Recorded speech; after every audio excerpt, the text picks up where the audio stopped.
आदाब, नमस्कार, अस्सलाम वालेकुम नाजरीन। पल पल न्यूज के न्यूज रूम से मैं हूं आपके साथ नदीम अकरम। खुद को राम जी का सबसे बड़ा भक्त बताने वाली केंद्र की मोदी सरकार की जो राम जी के नाम पर पाखंड फैलाने का काम किया जा रहा है, उसकी पोल पूरी तरीके से सुप्रीम कोर्ट में खुल चुकी है।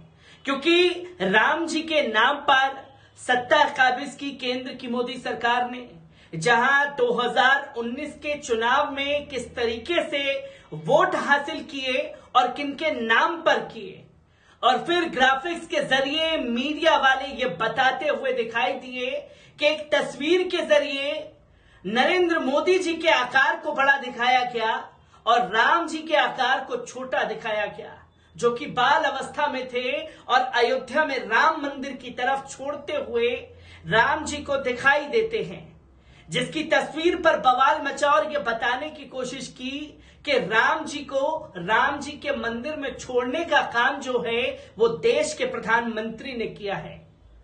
और जिस तरीके से जय श्री राम के नाम पर देश भर में लिंचिंग हुई, उस पर खामोशी इख्तियार कर ली गई और इन्हीं भारतीय जनता पार्टी के केंद्र के मंत्री हों चाहे केंद्र के नेता हों, वो लोग उन लोगों को सपोर्ट करते हुए दिखाई दिए जिन लोगों ने जय श्री राम के नाम पर किसी बेगुनाह की जान ले ली, जो कि तस्वीरें समय समय पर सामने आती रही हैं। और ये वही भारतीय जनता पार्टी है जब 2019 में चुनाव जीतती है और चुनाव जीतने के बाद संसद जाती है तो तमाम मुस्लिम सांसदों को देख करके यही भारतीय जनता पार्टी के नेता जय श्री राम का नारा लगाते हुए दिखाई देते हैं और एक मैसेज देने की कोशिश करते हैं कि साहब, जब हम पार्लियामेंट में खड़े होकर के ये नारा लगा सकते हैं तो आप सामने वाले को उकसाने के लिए इस तरीके के नारे लगाइए। और अब जब बात राम की हो रही है तो राम सेतु की क्यों नहीं, और राम सेतु के राष्ट्रीय स्मारक घोषित करने की मांग पर आज सुप्रीम कोर्ट ने केंद्र सरकार से साफ तौर पर कहा कि राम सेतु को राष्ट्रीय स्मारक घोषित करने में आप अपने पैर पीछे क्यों खींच रहे हैं, क्योंकि आप तो राम जी के नाम पर ही सत्ता पर काबिज हुए हैं। जहां केंद्र सरकार को आईना दिखाने का काम सुप्रीम कोर्ट के जजों द्वारा किया गया है।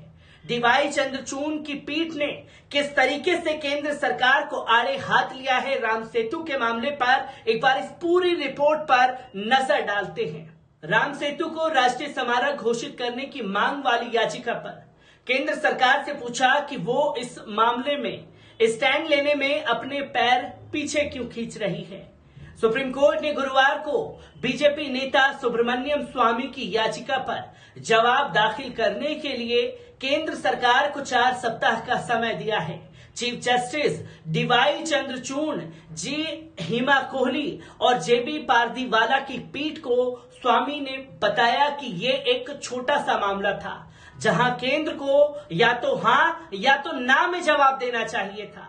केंद्र सरकार के वकील ने जवाब दाखिल करने के लिए समय मांगते हुए कहा कि जवाबी हल्फनामा तैयार है, हमें मंत्रालय से निर्देश लेने होंगे। इस पर पीठ ने कहा कि आप इस मुद्दे पर अपने पैर क्यों खींच रहे हैं। सुप्रीम कोर्ट ने केंद्र सरकार को राम सेतु पर अपना रुख बताते हुए एक हलफनामा दायर करने के लिए 4 सप्ताह का समय दिया। कोर्ट ने कहा कि इसकी एक कॉपी याचिकाकर्ताओं को दी जाए, इसके बाद अगर उस पर कोई जवाब देना हो तो उसके लिए 2 सप्ताह का समय दिया जाए। इससे पहले तत्कालीन चीफ जस्टिस एनवी रमन्ना की अध्यक्षता वाली एक बेंच ने 3 अगस्त को कहा था कि स्वामी की याचिका को सुनवाई के लिए सूचीबद्ध किया जाएगा।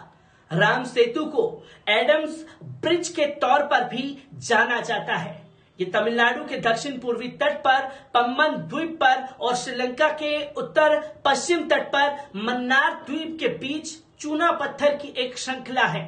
बीजेपी नेता स्वामी ने कहा था कि वे मुकदमे का पहला चरण जीत चुके हैं, जिसमें केंद्र सरकार ने राम सेतु के अस्तित्व को माना है।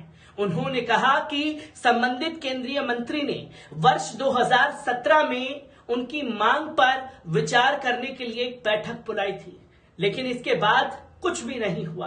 पिछले साल अप्रैल में तत्कालीन चीफ जस्टिस एस.ए. बोबड़े की अध्यक्षता वाली पीठ ने निर्देश दिया था कि राम सेतु को राष्ट्रीय विरासत का दर्जा देने वाली याचिका को भारत के अगले मुख्य न्यायाधीश के समक्ष सूचीबद्ध किया जाए। यूपीए सरकार ने 2007 में सेतु समुद्रम परियोजना का प्रस्ताव रखा था। इस परियोजना के तहत मन्नार को पाक जलडल मोध्यम के जोड़ने के लिए व्यापक ट्रेंचिंग और चूना पत्थर के किनारों को हटाकर 83 किलोमीटर लंबा गहरा पानी चैनल बनाया जाना था। स्वामी इस फैसले के खिलाफ अदालत पे गए थे। जब ये मामला सुप्रीम कोर्ट में पहुंचा तो 2007 में अदालत ने राम सेतु की परियोजना के लिए काम पर रोक लगा दी थी। बाद में केंद्र सरकार ने कहा था कि उसने परियोजना के सामाजिक और आर्थिक नुकसान पर विचार किया था और राम सेतु को नुकसान पहुंचाए बिना परियोजना के लिए एक और मार्ग तलाश करने की कोशिश की थी। इसके बाद अदालत ने सरकार से नया हलफनामा दाखिल करने को कहा था, जिसकी तस्वीरें लोगों के सामने आई हैं। और बात अगर 2007 में दाखिल किया गया स्वामी सुब्रमण्यम द्वारा, और सुब्रमण्यम स्वामी ने इसकी अर्जी जो है वो कोर्ट में डाली। अब 2007 से 2014 में सरकार बदली और खुद को राम जी का सबसे बड़ा भक्त कहने वाली भारतीय जनता पार्टी सत्ता में थी और नारा भी दे रही थी कि अयोध्या जाकी है, काशी मथुरा बाकी है। ये नारे लगातार भाजपा द्वारा दिए जा रहे थे और खुद को साबित करने पर तुली हुई थी कि वो राम जी की सबसे बड़ी भक्त है। अब अयोध्या में राम मंदिर का निर्माण हो चुका है। राम मंदिर का निर्माण हो चुका है और उसी के साथ साथ राम सेतु के साथ इस तरीके से अनदेखी करती हुई केंद्र सरकार क्यों नजर आ रही है। इसी पर आज राम सेतु के मामले पर सुप्रीम कोर्ट में पूरी तरीके से केंद्र की मोदी सरकार घिर गई और साफ तौर पर सवाल पूछा गया सुप्रीम कोर्ट के जजों द्वारा कि राम सेतु को राष्ट्रीय स्मारक घोषित करने में आप अपने पैर पीछे क्यों खींच रहे हैं, क्योंकि आपको इसका जवाब या तो हां में देना है या तो ना में देना है। और इसके लिए वकील केंद्र के कहते हैं कि इसके लिए हमें इजाजत लेनी पड़ेगी केंद्र सरकार से।